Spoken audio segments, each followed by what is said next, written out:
someone who could help. A rescue op? What could go wrong? Hey, Blue. You know me. Come with me. You know you can't stay here. Pack your men up right now.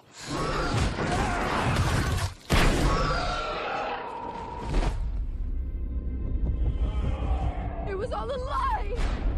The man who proved raptors can follow orders. You never thought how many millions a trained predator might be worth? They're gonna sell them. Not Blue. They need it for something else. What is that thing? They made it. This is the most dangerous creature that ever walked the earth. I say we shut this whole thing down. Hey, girl. You think what I'm thinking? Genetic power has now been unleashed. You can't put it back in the box.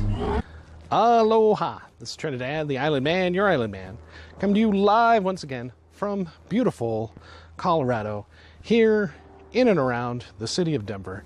As you know, I'm on vacation, so I'm currently off the island of Oahu, but I am still here to give you the best movie reviews on the island, if you're on the island. So again, this is Trinidad the Island Man, and today I went ahead and I saw Jurassic World Fallen Kingdom.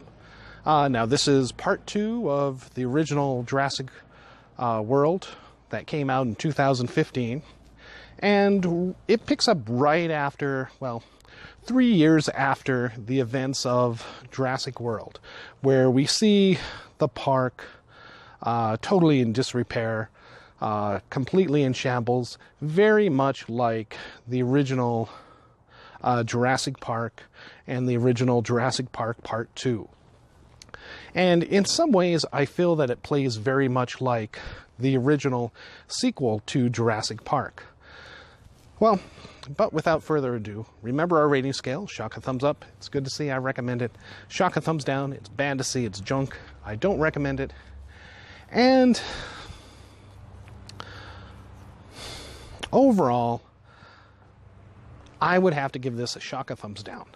I was thinking about a weak shock a thumbs up, but I don't think that that would be fair to you, spending that money. Now, remember when Jurassic World in 2015 came out, it took the world by storm,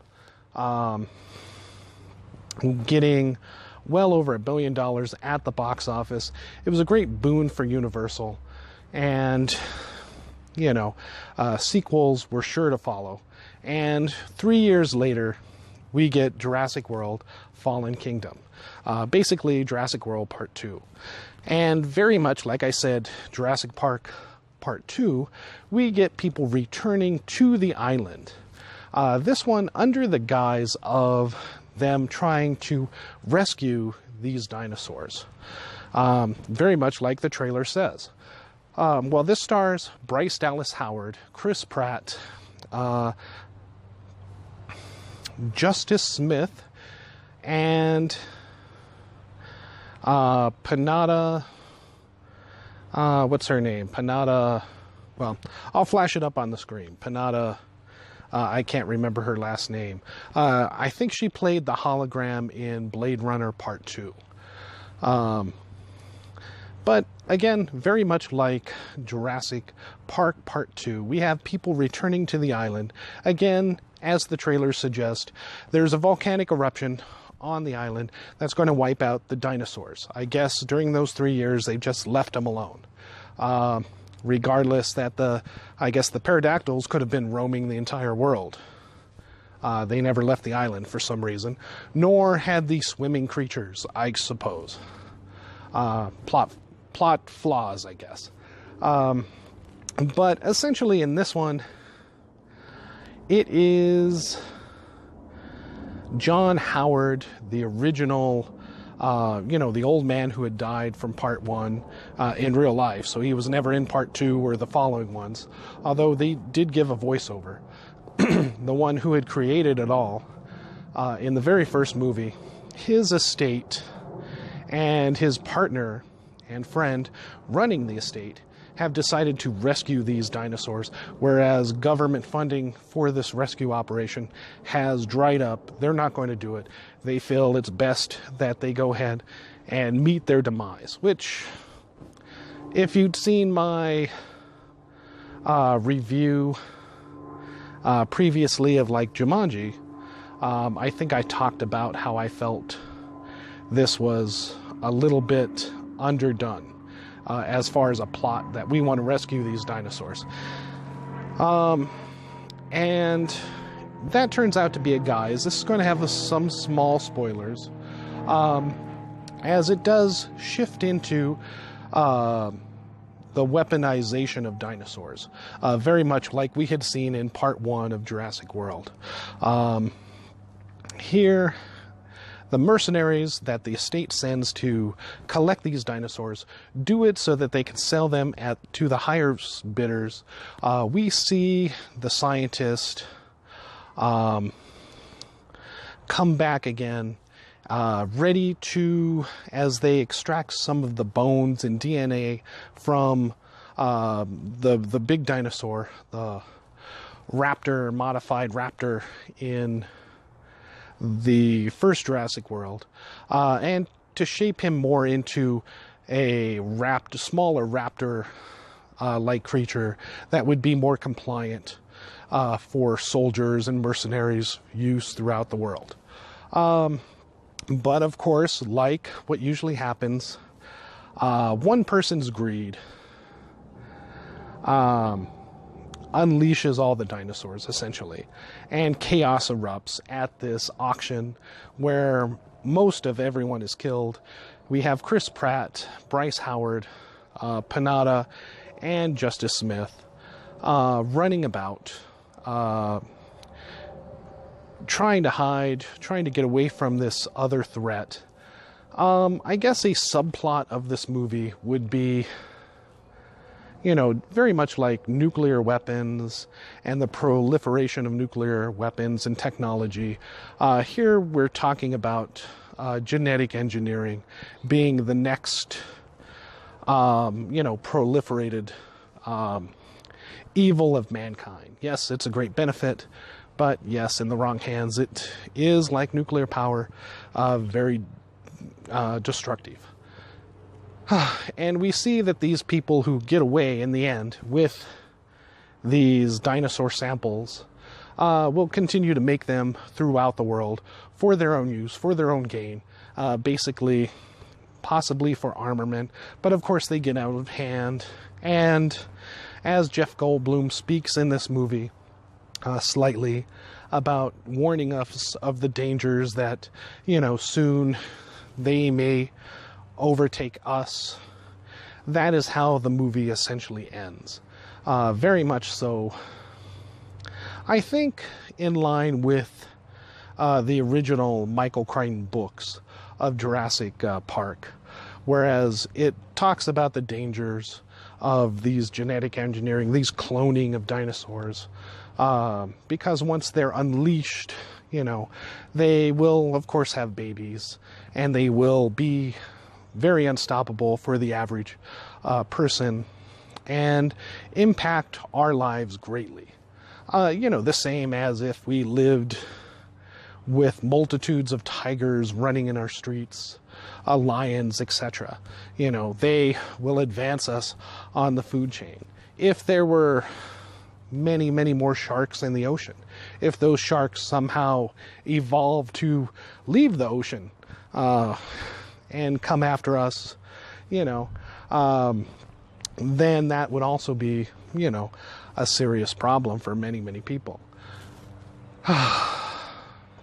So, overall, because it's kind of a rehash of the same plot that we had seen, again, in Jurassic World Part 1, and then also in the original sequel, Jurassic Park Part 2, I have to give it a shock of thumbs down.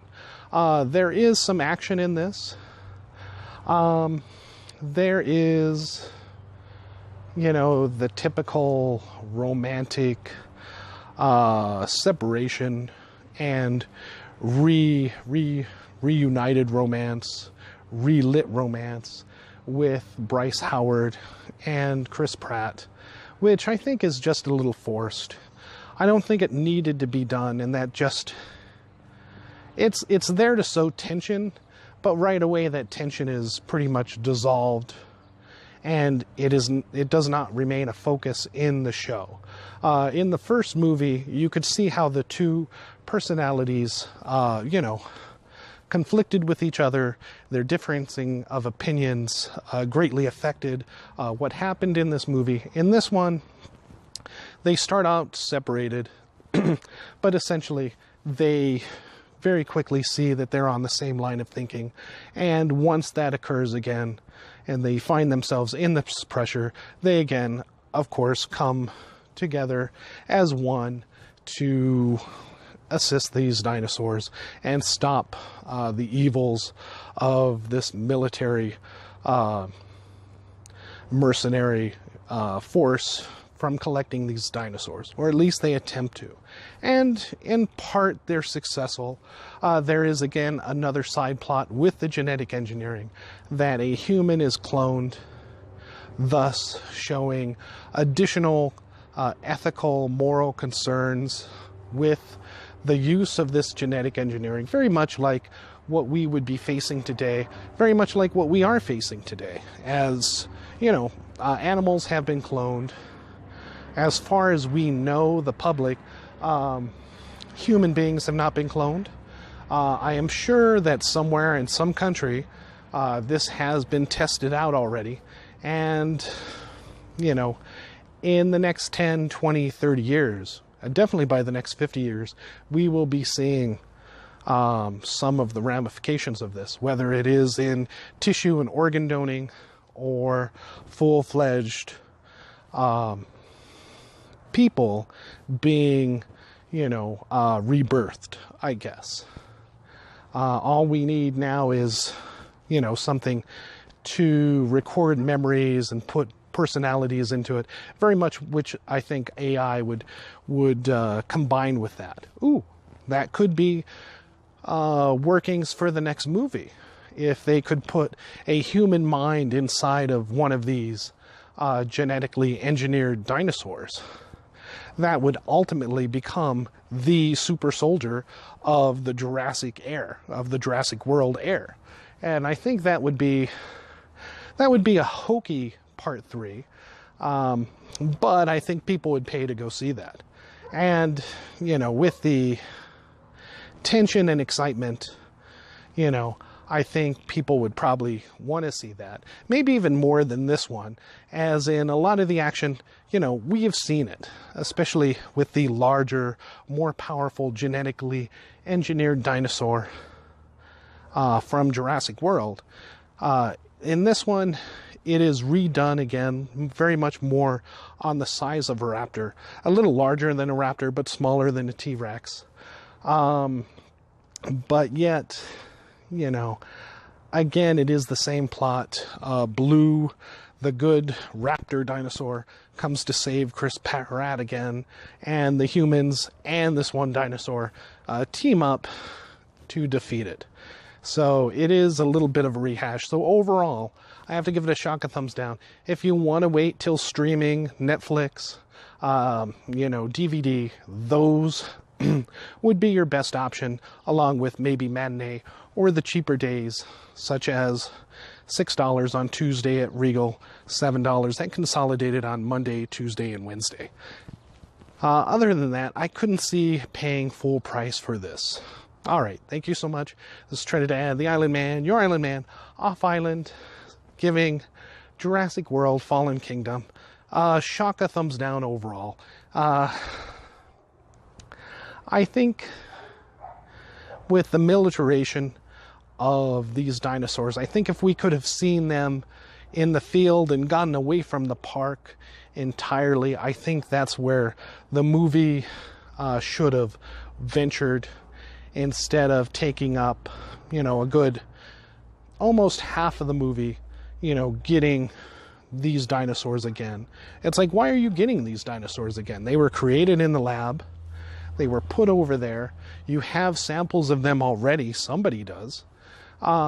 Just remake them all.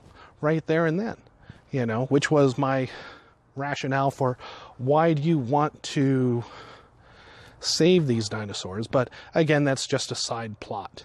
The real meat and the potatoes are with this mercenary group and the weaponization of these dinosaurs eventually, which doesn't fully come into fruition, you know, in this movie, but maybe by part 3. All right, thank you so much, and aloha.